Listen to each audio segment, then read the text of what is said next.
Hey guys, welcome back to Grave Reviews. My name is Chris, and today I checked out this new horror movie called Carved, and it is directed by Justin Harding. So years after a nuclear spill in this small town, they are having a get-together Halloween extravaganza featuring a pumpkin carving contest, and it turns out one of these pumpkins has been infected by the nuclear radiation and becomes self-aware and goes on a killing spree, and a bunch of hijinks ensue. The movie stars DJ Qualls and an ensemble of other people I didn't recognize except for the one dude who was on Girl Meets World as Sparkle.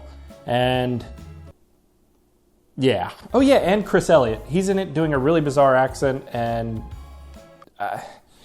so let's get into it. Carved has some fun moments and some actually surprising amount of gore and practical gore effects. That was probably the highlight of the movie. There's a particular scene in mind that features the pumpkin killing a bunch of people in pretty gruesome and fun ways. And it's pretty early on in the movie, so it made me adjust my expectations for where this thing was going. Unfortunately, that was the highlight of the film, and the rest is kind of downhill from there. This is a pretty low-budget movie. It's mostly all at this one location, all at one night. They give you this exposition up front about the nuclear spill, so it's pretty easy to connect the dots of where this thing is going. I wish the pumpkin itself was a little bit more interesting. It looks cool as a practical object, and it does move around a lot, featuring some kind of dodgy CGI effects. And its motivations are kind of funny, but then also kind of muddy, because they point out that like the motivation for the pumpkin is to get revenge on all the other pumpkins that were carved during this carving event. But in reality, the pumpkin's just on a killing spree because it ends up killing way more people who weren't technically involved in the carving. That's being picky. So the movie does play out with an ensemble cast. We don't really have a lead character. They do paint the one young woman as sort of the lead, but she's not in it very much either. So they do try and add some moments between the characters to try and pull at your heartstrings a little bit. None of that actually works, but I guess I appreciate the attempt at something a little bit deeper.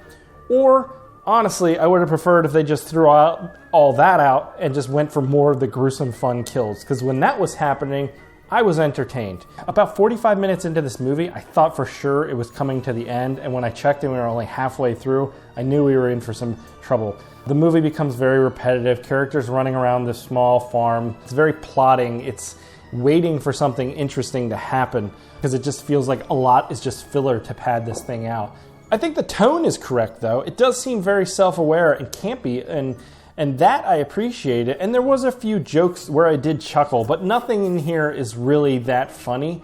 I think a big problem here is that there doesn't seem to be a lot of chemistry between the ensemble cast, which I think could have really helped with the tone and comedy of the film. And when it doesn't feel like many of the characters are very connected with each other, or the rapport's not very good, it just doesn't really add too much to the film. So there is a decent amount of kills in this thing, and it is passable and fine and kind of fun at times. I think the premise is good enough. I just wish they would have went more for focusing on the kill sequences and maybe added a little bit more story or something to keep it interesting, because again, halfway through I got bored with this thing, and by the end I just wanted it to be over. So yeah, that's Carved. It's on Hulu, I think, and if you've seen it, let me know what you think. I've been trying to find things to check out this week, and I just saw like an Amityville movie came out, and I was thinking about checking that out. But then I realized that would probably be a terrible mistake, and I would regret it. So I didn't check out the new Amityville movie, but if there's anything new out that you think I should check out, let me know in the comments. Please leave a like, subscribe to the channel, that helps it out, and I'll catch you here next time, guys. Goodbye.